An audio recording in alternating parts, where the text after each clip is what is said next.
The Science of Getting Rich by Wallace D. Wattles. Narrated by Batia Barnes. www.batiyah.com. Chapter 5. Increasing Life. You must get rid of the last vestige of the old idea that there is a deity whose will it is that you should be poor, or whose purposes may be served by keeping you in poverty. The intelligent substance which is all and in all, and which lives in all and lives in you, is a consciously living substance. Being a consciously living substance, it must have the nature and inherent desire of every living intelligence for increase of life.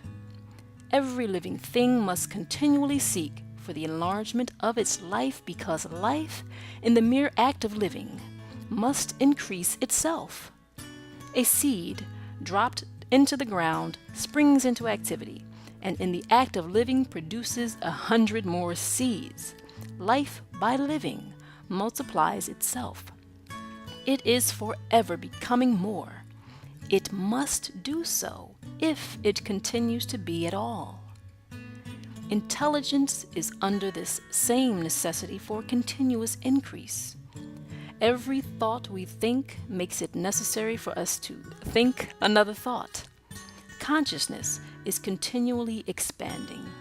Every fact we learn leads us to the learning of another fact. Knowledge is continually increasing. Every talent we cultivate brings to the mind the desire to cultivate another talent. We are subject to the urge of life seeking expression, which ever drives us on to know more, to do more, and to be more. In order to know more, do more, and be more, we must have more. We must have things to use, for we learn and do and become only by using things. We must get rich so that we can live more. The desire for riches is simply the capacity for larger life seeking fulfillment. Every desire is the effort of an unexpressed possibility to come into action. It is power seeking to manifest which causes desire. That which makes you want more money is the same as that which makes the plant grow. It is life seeking fuller expression.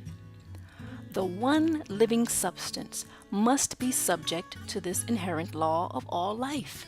It is permeated with the desire to live more. That is why it is under the necessity of creating things. The one substance desires to live more in you. Hence, it wants you to have all the things you can use. It is the desire of God that you should get rich. He wants you to get rich because He can express Himself better through you if you have plenty of things to use in giving Him expression. He can live more in you if you have unlimited command of the means of life. The universe desires you to have everything you want to have. Nature is friendly to your plans. Everything is naturally for you. Make up your mind that this is true. It is essential, however, that your purpose should harmonize with the purpose that is in all. You must want real life, not mere pleasure of sensual gratification. Life is the performance of function, and the individual really lives only when he performs every function, physical, mental, and spiritual, of which he is capable, without excess in any. You do not want to get rich in order to live swinishly for the gratification of animal desires. That is not life. But the performance of every physical function is a part of life, and no one lives completely who denies the impulses of the body a normal and healthful expression. You do not want to get rich solely to enjoy mental pleasures, to get knowledge, to gratify ambition, to outshine others, to be famous. All these are a legitimate part of life, but the man who lives for the pleasures of the intellect alone will only have a partial life, and he will never be satisfied with his lot. You do not want to get rich solely for the good of others, to lose yourself for the salvation of mankind, to experience the joys of philanthropy and sacrifice. The joys of the soul are only a part of life, and they are no better or nobler than any other part.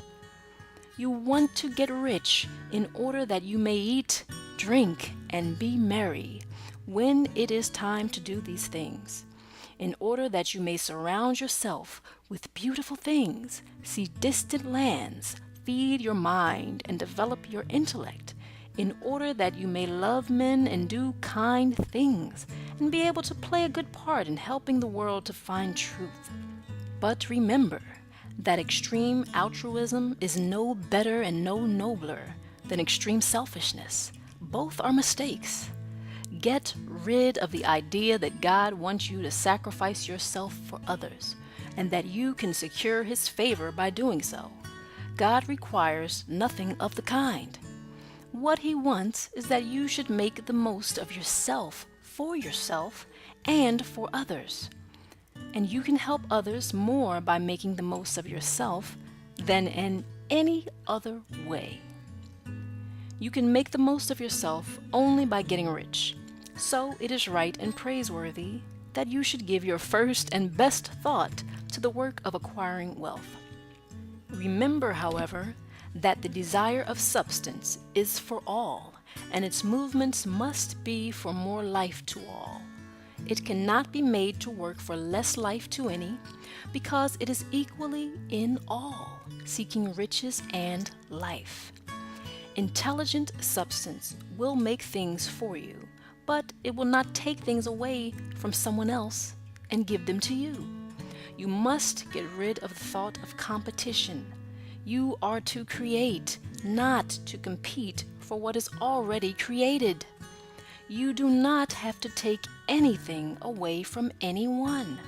You do not have to drive sharp bargains. You do not have to cheat or to take advantage.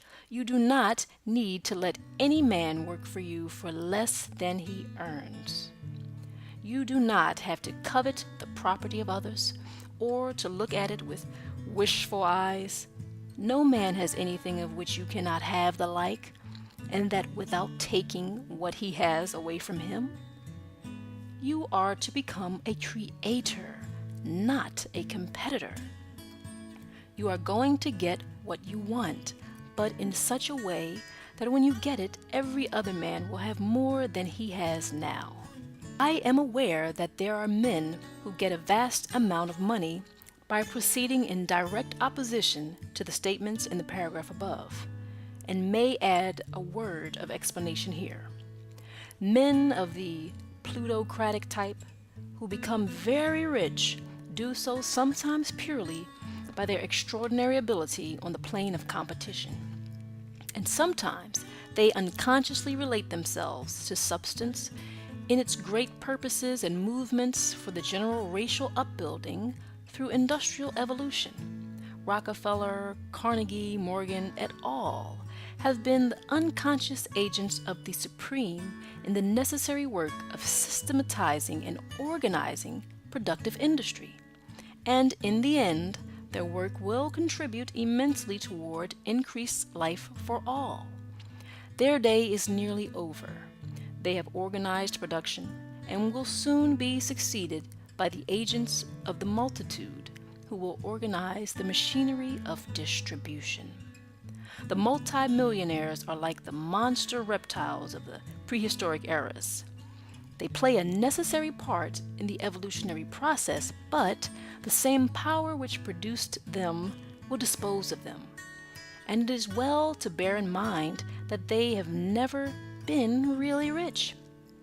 A record of the private lives of most of this class will show that they have really been the most abject and wretched of the poor.